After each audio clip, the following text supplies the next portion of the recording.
Patay. Guys, napakainit. Pupuntahan ko guys yung dalawang matanda rito na naghugas ng plastic sa sapa guys.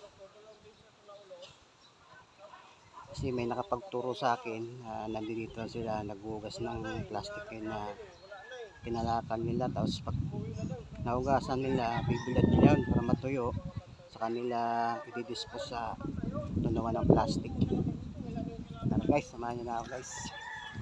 Punta natin.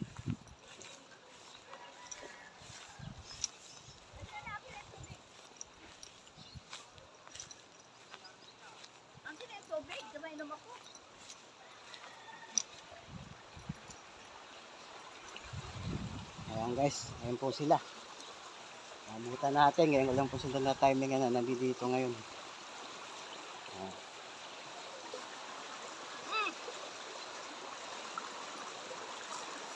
O, andyan si Kuya.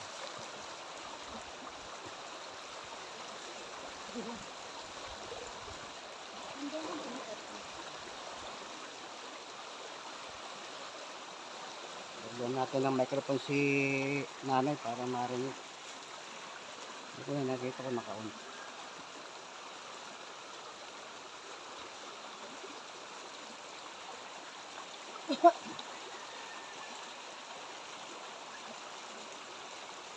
Dalhin mo na yung linaban, eh, no?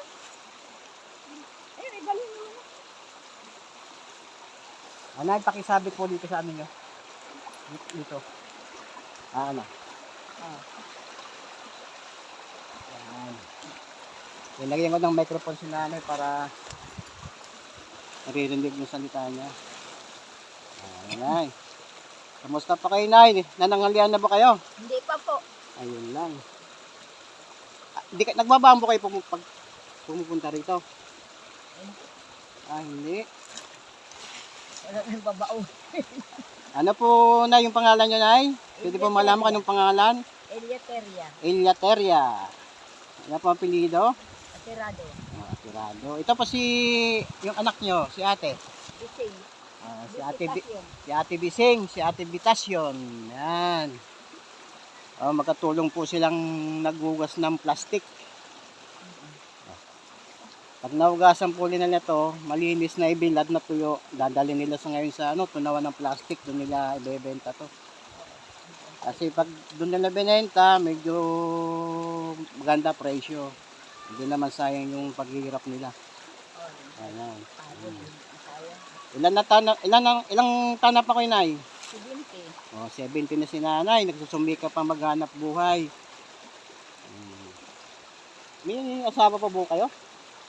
Bago na. Yung dati, may bago daw asawa si nanay siguro ngayon. Yung dati niyang asawa nay. Wala na raw yung dati niyang asawa. Pero ngayon may bago siyang asawa. Si nanay, nag-asawa pa rin si nanay sa ganitong edad niya, 70. 41 lang yan. 41 daw yung bagong asawa ni Nanay Luteria. Asan siya ngayon? Nay? Nasa trabaho. Pumapasok. Pasok sa construction. Hanggang ano oras kayo dito? Mga alas 3, gano'n. Alas 3. Simula kayo kanilang umaga? Tatapos nito, uwi na kami. Hindi pa kayo kumakain? Hindi pa po. Di para daw sila na ng halian. Kakain na pagdating na sa bahay.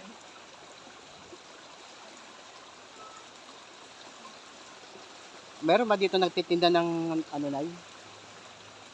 pagkain? Walang nagtitinda rito? Wala. Malayo. Walang kantin dito. Di kagaya doon sa aming banda. Marami. Marami pala kayong hinugasan ngayon. Oo. Kapon din. Marami din inugasan ko na plastic. Yung ganito din na plastic. Bukas na Ayan, napakayit dito guys. Naghugas sila ng plastic. Oo. Bukas plastic pa rin Ay, dalawa. si Ate Bising, yung anak niya. Ilan ba? Alang anak niya, Nay? 10. 10 anak niyo? Oo, isa lang babae. Asan yung mga anak niyo? Ando sa kanila. May mga pamilya na rin. Mga pamilya na rin.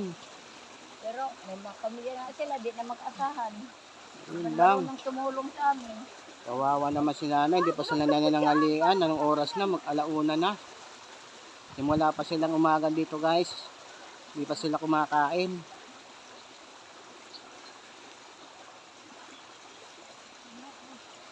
Lagay mo nga dyan sa timba. Wait lang guys, bibilang ko muna sila ng makakain kahit tinapay man, saka at tinapay lang o kaya saka soft drinks.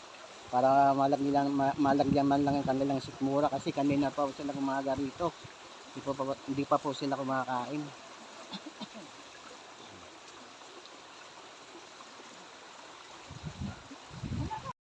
Ito guys, nakabili na ako ng pagkain nila.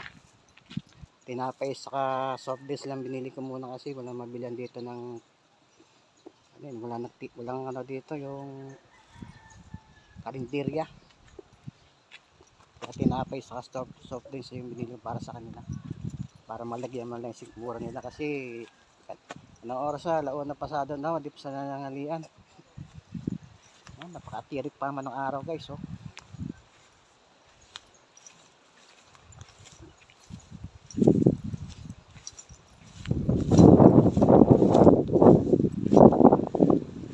Alay, pagmerienda mo, kumain muna kayo ng tinapay lang nabili ko eh.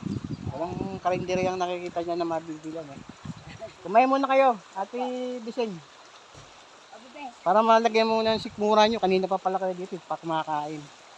Yan. Pakainin muna natin sila guys. Mag-alas 2 na, di pa sila nananghalian.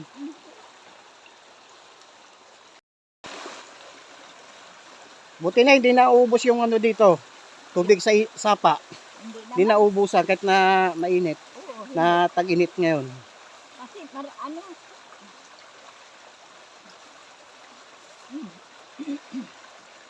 Ba't ganito nagbabaong kayo na kahit ano, yung pagkain nyo.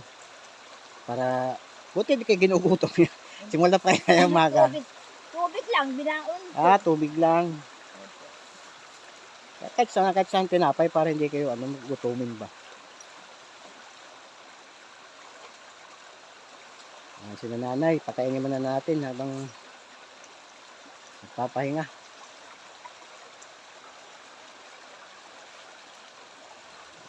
Buti hindi na uubusan ng tubig yung sapa rito sa pinahugasan nila nanay.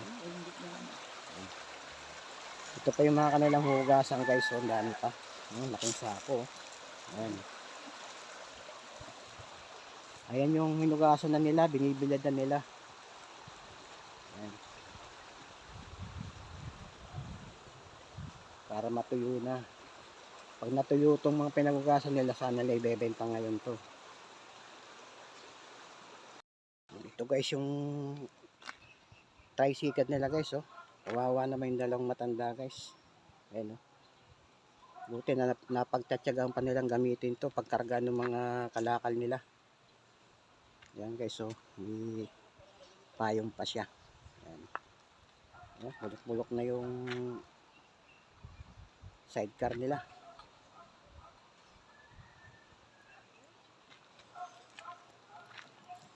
Meron lang nilagay silang kahoy na nakausli para pagkarga ng mga nakasakong plastic. Ayan guys oh.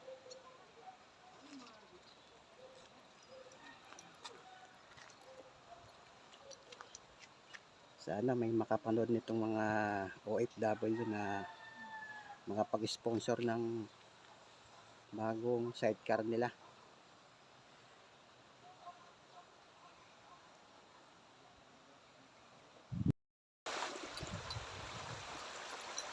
Ano na, yung ilang kayo? Ayan guys yung ilog guys oh. Ayan, sapa.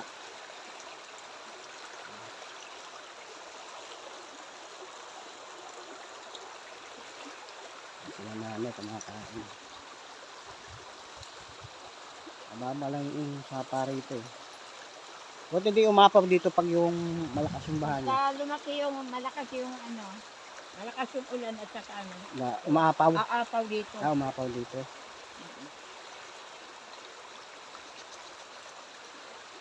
Hanggang doon ang tubig. Ito lang yung punong nasisilungan nila guys oh. Medyo konti na lang din yung dahon. Ayan. Dito sa banda, gugugas ng plastic.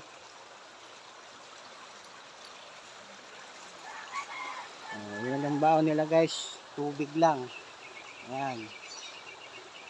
Nasa lang dalang pagkain.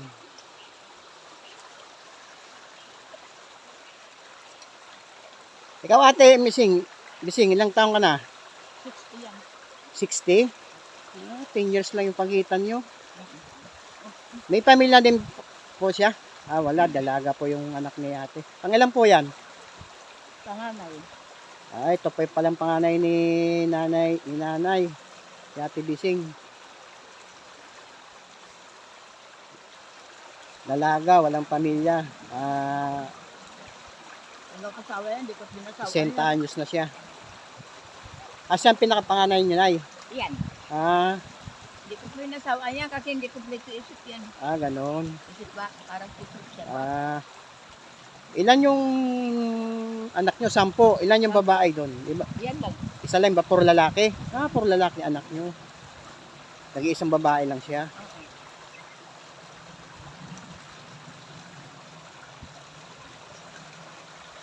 Pero kung kompleto isip niya, may asawa na yan. Mga anak na, 60 na yan.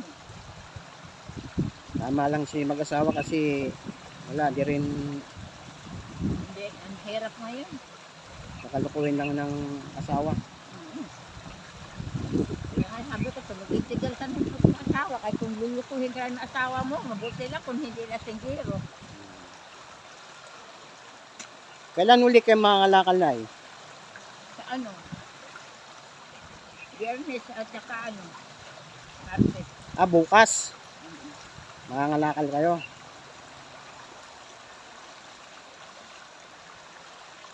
Kailan yung ano to idadali sa sa tunawan ng plastic sa pinagbebentahan nyo? Pagka natuyo to, Pag natuyat. lahat na matapos na kasi marami pa sa bahay to eh.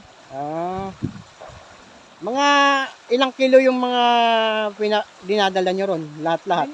May minsan may 200, Malaki rin. 200, may minsan kung marami, meron 3. Nagkakasya ron sa bike nyo? Doon sa sidecar nyo? Kawawa na yung sidecar nyo na eh. Dapat may magkaroon tayo ng sponsor na mabilang kayo ng bagong sidecar. Oo nga eh.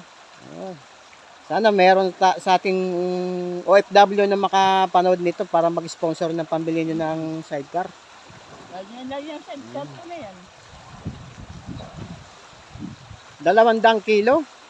Puti, kayang-kaya nung sidecar nyo Kaya talaga. Kawawa na sila nanay, tinutulak lang nila. Papunta doon sa pinagbebentahan nila. Magkano inaabot nun, yung 200 kilos na yun, nay? 200 kilos, may minsan pagka mataas ang presyo, minsan 300? o 3,000. 3,000. Maabot din daw po ng 3,000 yung halagang yung 200 kilo na pinatuyo nilang plastic. Mababa lang yung presyo sa mga bike. Mga ilang linggo yung iniipon yon? Sa buwan.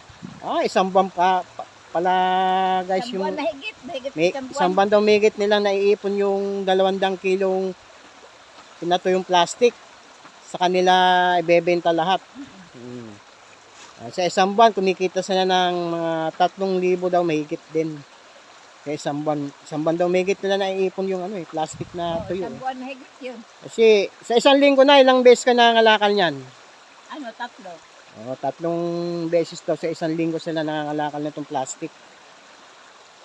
Bukod sa plastic na yung mga ibang kalakal din nangunguha din kayo. Oo. Mga yung tinitinda na sa junk shop. Yan, mga ganyan. Kung makakita kayo sa mga pwede nyo nang kunin yun. Ganyan kasi pag sila nanay, anong pangalan niya, nay? Teria. Nanay Teria. Iniipon mo na pala nila yung plastic na to ng isang buwan mahigit bago nila Nung i-dispose sa bilihan. Nung nakaraang buwan nga, nagpakilo ako ng 400 kilos. Nita ako ng 5,000.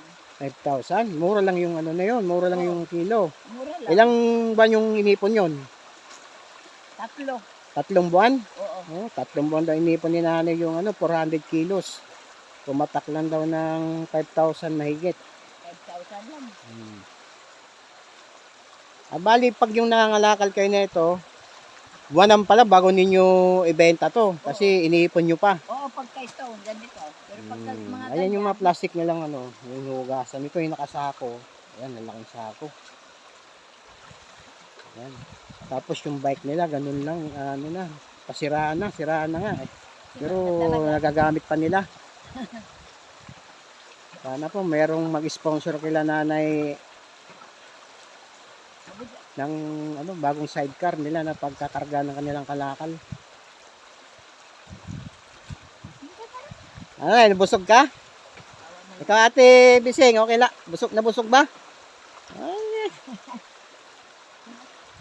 Pero masipag maghugas ng plastic. at yung gunting din. Ayun na yung kunti ngayon. Ay sa puno. Ay na, may bibigay ko sa inyo na ya. Bibigyan ko kayo ng kunting ayuda. Sakilit na, kukunin ko lang Ayan. Binibiyak pa ni nanay yung mga plastic niya bagong labahan. Para malinisan. Bibiakin talaga to, parang na, Malinis naman na ya. Di, labahan pati ba alikabok to? Kailangan malinis siya. Oo, kailangan talaga walang alikabok. Maselan pala yung bumibili niyan. Talaga naman, ginaganon pa nga yan doon sa ilalim sa sako. Baka inihilamos pa sa nila.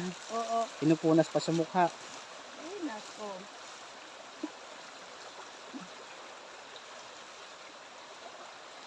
Napakasipag ni nanay. Kagaya nung nakaraang buwan, nagpakilo ako. May kasabay ako nagpakilo. Wala, ano ba nangyari? May 3 birasong bato doon sa ilalim.